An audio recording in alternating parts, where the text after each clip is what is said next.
The woman you see in front of you has changed the entire e-commerce business in the whole of Africa.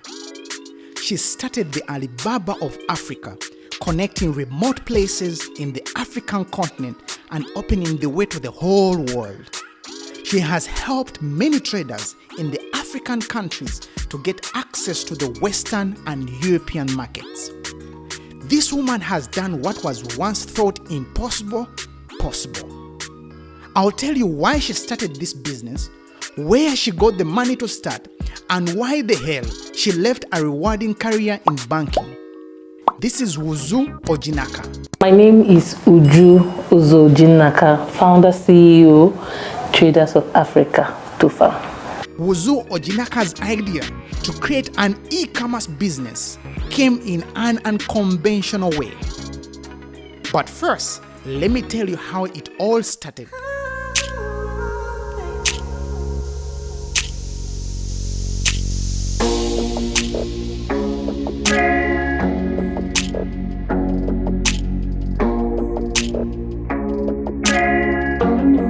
After Uzo-Ojinnaka worked in the banking sector for 9 years, she decided to join her family in importing construction products from China and many other places.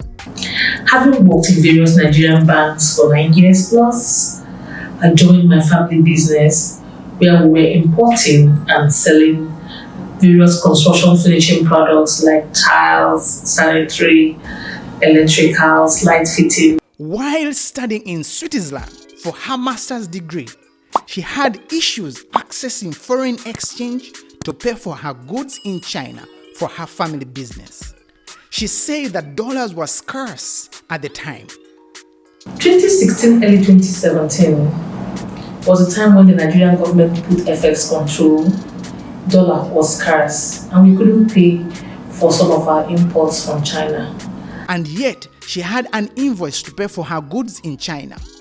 She was very frustrated since the Nigerian government had placed a control on foreign exchange. With nowhere to go, something out of nowhere happened to Uzo.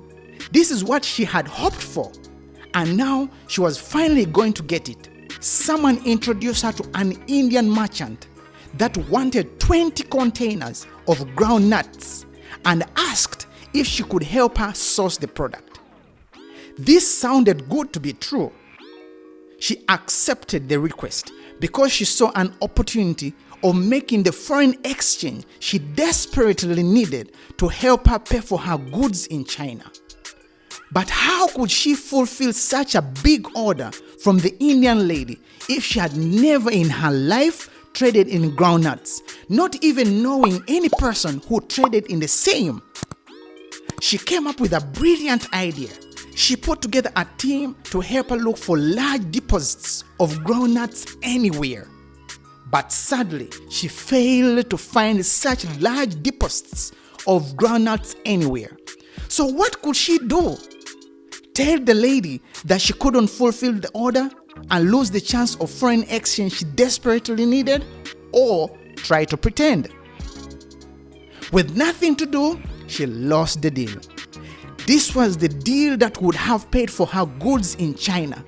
She couldn't believe it. So what did she do? Instead of beating herself down, she got up in the middle of the night and did something very interesting. I woke up in the middle of the night. I couldn't believe that I could let that business slip through my fingers.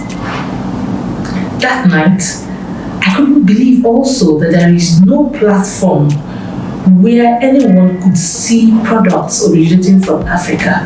Because if I, a Nigerian, couldn't find where to buy granules to supply to India, how were other buyers from China, from India, from everywhere finding products? So she came up with a brilliant idea to create a platform herself. That night, I took that resolve to build that platform and to build it urgently. Because if not me, who? If not now, when? But how could Uzo start such a platform without any experience in IT? But she had 3 things that were very important to her. And I had three things that were very important to me. One, that it be Pan-African. Two, that I wasn't going to own anything. It was going to be a platform. Uzo-Ojinnaka made a bold step, and in 2017, she launched a platform that would change e-commerce in Africa. A few months down the line, on September 1, 2017, in Accra, the Traders of Africa platform was launched. You can't believe what happened after launching the platform. Here, Uzo explains. So many challenges. One, so after a few weeks after the launch, you would think that with the kind of zeal and everything we thought people would come on the platform, transactions would start going through. But no. Days, weeks, months, no transaction, no revenue of any sort. Yeah, of course, we had very interesting applications and on the platform, but nobody was buying. Even the verification, nobody was willing to pay for them. We realized that yes, buyers and sellers meet on the platform and discuss, but after a while, it tapers off. A few took transactions off the platform, discuss on their own. The other ones, they discussed and they couldn't go on with the transaction. And then we saw that two key issues were hindering the trade: trust and payment terms. We saw a great distrust between buyers and sellers. None was willing to make the first move. They start transactions. When they get to the point of execution, the buyer is saying supply and get paid. The supplier is saying pay me and bring somebody to come to my location and get the products. So after a while, it tapers out. We also saw that payment terms was an issue. A whole lot of African suppliers just want to deal on cash. They say it's cash and carry, see and buy. Here is where things get interesting. To deepen the supply base, the company created an academy that trains smallholder farmers and traders on how to boost their production and trade in commercial quantities. This would ensure a steady stream of traders and suppliers. 5 years later, Traders of Africa has 18,000 suppliers from 15 African countries on its online platform. It also has many offline smallhold farmers with 485 products.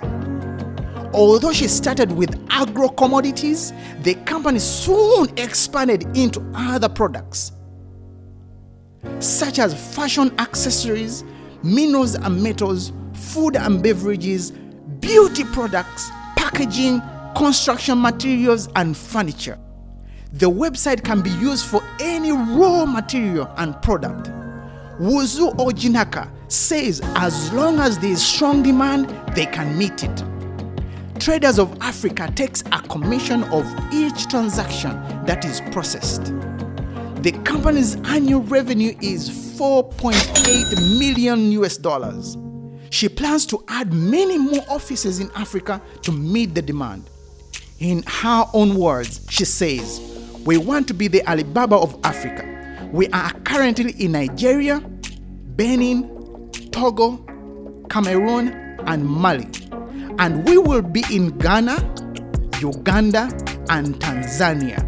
Traders of Africa will be able to generate $20 million monthly, which is part of our growth." Uzo has done the impossible. And the lesson we can learn from Uzo is that you should never give up and to persevere and keep building. If you like this video, give it a thumbs up. And if you're not part of the family, please subscribe. Until next time, have a great day. Also consider watching our other videos on my left.